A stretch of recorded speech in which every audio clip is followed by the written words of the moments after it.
नमस्कार, मी डी.टी. आंबेगावे, मुख्य संपादक सत्य पोलीस टाइम्स। सामान्य जनतेचा आवाज बुलंद करण्यासाठी सत्य पोलीस टाइम्स या चॅनेलला आत्ताच सबस्क्राइब करा। कुठल्याही नेत्यांनी जर समजा भारतीय जनता पार्टीच्या नेत्यांनी अपक्षावर जर फॉर्म भरला, आम्ही त्यांच्या पाठीमागे राहू, युवा मोर्चाचे ठामपणे काम करू। नाहीतर आम्ही सर्व आमच्याकडे पदाधिकाऱ्याचे राजीनामे आले ते राजीनामे तुमच्याकडे देणार। तुम्ही राजीनामे आमचे त्या दिल्लीला पोहोचवा की इथं भारतीय जनता पार्टीचा कार्यकर्ता कोणी काम करणार नाही। राज्यात 45 पेक्षा जास्त खासदार निवडून आणायचं लक्ष ठेवलेल्या महायुतीमध्ये सर्व काही अलबेल असल्याचं दिसत नाही। लोकसभा निवडणुकीच्या पार्श्वभूमीवर राज्यात अनेक ठिकाणी जागा वाटपावरून महायुतीत तिढा निर्माण झाला आहे, तर काही ठिकाणी उमेदवार जाहीर होऊन देखील स्थानिक कार्यकर्त्याकडून उमेदवाराबाबत नाराजी व्यक्त होत आहे। त्यातल्या त्यात शिंदेच्या शिवसेनेच्या काही उमेदवारांना भाजपचा अजूनही विरोध असून त्या ठिकाणी उमेदवार बदलण्याची मागणी होत आहे। एकनाथ शिंदे यांच्या शिवसेनेचे आतापर्यंत 8 उमेदवार जाहीर करण्यात आलेले आहेत। महायुतीचे जागा वाटप अद्याप जाहीर झालं नसलं तरी शिंदेच्या वाट्याला 12 किंवा 13 जागा येणार असल्याची माहिती आहे। शिंदेंनी 4 ते 5 ठिकाणच्या खासदारांना पुन्हा तिकीट देऊ नये अशी भूमिका भाजपने घेतली होती। त्यामध्ये नाशिक, हातकणंगले, यवतमाळ, वाशिम आणि हिंगोलीचा समावेश होता। तर ठाण्याची जागा कोणत्याही परिस्थितीत आपल्याला मिळावी असा आग्रह भाजपचा आहे। एकनाथ शिंदेंनी हातकणंगल्यातून धैर्यशील माने यांना तर हिंगोलीतून हेमंत पाटलांना पुन्हा एकदा उमेदवारी दिली आहे, तर यवतमाळ आणि नाशिकचा उमेदवार जाहीर केला नाही। एकनाथ शिंदे यांच्या कोणत्या 5 जागा धोक्यात आहेत? 1. हिंगोलीत हेमंत पाटील यांना भाजपचा कडाडून विरोध। महायुतीतील सर्वाधिक वादग्रस्त ठरू शकणारी जागा म्हणजे हिंगोली लोकसभा मतदारसंघ। हिंगोलीमधून शिवसेनेने हेमंत पाटलांच्या नावाची जरी घोषणा केली असली तरी त्यांना असणारा भाजपचा विरोध मात्र कायम आहे। हेमंत पाटलाबद्दल लोकांमध्ये नाराजी आहे, त्यामुळे त्यांची जिंकण्याची शक्यता कमी असल्याचा अहवाल असल्याचं भाजपकडून स्पष्ट करण्यात आलं होतं।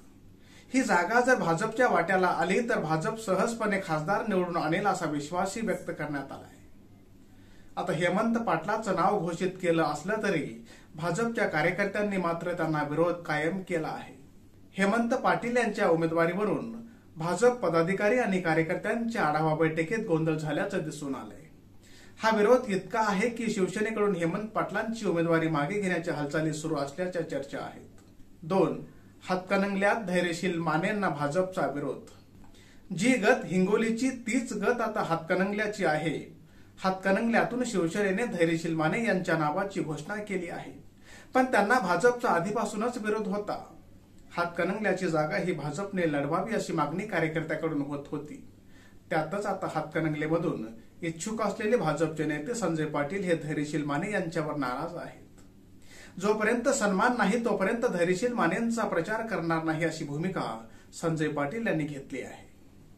धैर्यशील माने यांच्याबद्दल हातकणंगलेमध्ये नकारात्मक वातावरण आहे, त्यामुळे महायुतीचा एक खासदार कमी होऊ शकतो असं सांगत भाजपच्या वरिष्ठ नेत्यांना मतदारसंघामधील सर्व कल्पना दिली असल्याचं संजय पाटलांनी सांगितलंय।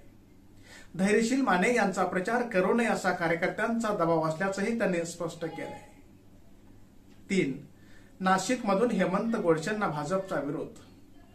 हेमंत गोडसेंच्या नावाला असलेला विरोध लक्षात घेता शिवसेना शिंदे गटाने अद्याप नाशिकच्या उमेदवारीची घोषणा केली नाही। आपलं तिकीट कापलं जाणार हे लक्षात येताच हेमंत गोडसेंनी अनेकदा मुख्यमंत्री एकनाथ शिंदे यांची भेट घेतली आहे, पण तरीही त्यांना असलेला विरोध कमी करण्यास भाजपचे कार्यकर्ते तयार नाहीत। त्यातच आता नाशिकची जागा ही राष्ट्रवादीला जाणार असून त्या ठिकाणी छगन भुजबळ हे निवडणूक लढवतील असं म्हटलं जातंय।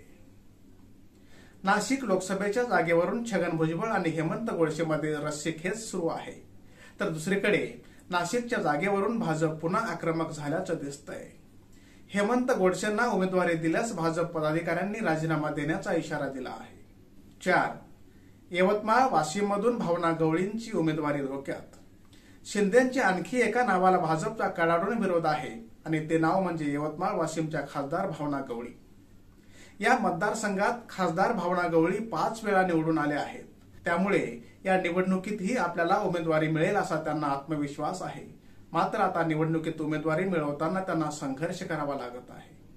भावना गवळी यांच्या नावाला भाजपचा विरोध असल्याने त्यांनी संजय राठोड यांचं नाव पुढे केल्याची चर्चा आहे. गवळींच्या विरोधात लोकांमध्ये नाराजी असल्याचं भाजपकडून सांगण्यात येतंय.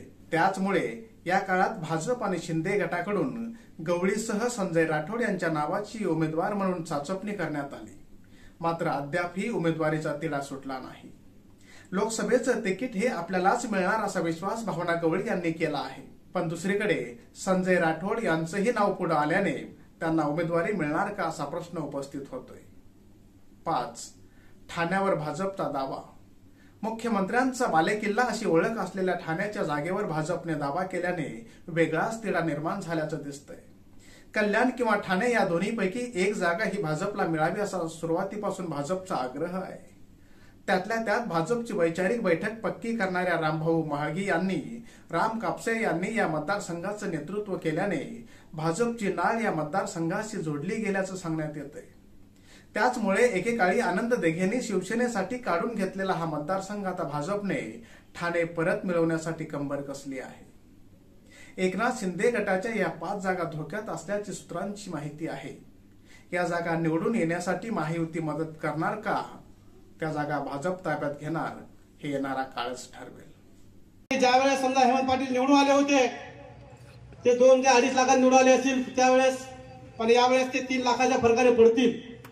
जर भारतीय जनता पार्टीचा कार्यकर्ता जर इथं जर गेला नाही, यातला कोणताही भारतीय जनता पार्टीचा पदाधिकारी लोकसभेसाठी निवडून तिकीट द्या, आम्ही त्यांच्या पाठीमागे प्रचार करू. आणि जर समजा तुम्ही जर या 2-3 दिवसात जर निर्णय नाही घेतला तर आमच्या या कुठल्याही नेत्यांनी जर समजा भारतीय जनता पार्टीच्या नेत्यांनी अपक्षावर जर फॉर्म भरला, आम्ही त्यांच्या पाठीमागे राहू. युवा मोर्चाच्या ठामपणे काम करू. नाहीतर आम्ही सर्व आमच्याकडे पदाधिकाऱ्याचे राजीनामे आले ते राजीनामे तुमच्याकडे देणार. तुम्ही राजीनामे आमचे त्या दिल्लीला पोहोचवा की इथं भारतीय जनता पार्टीचा कार्यकर्ता कोणी काम करणार नाही.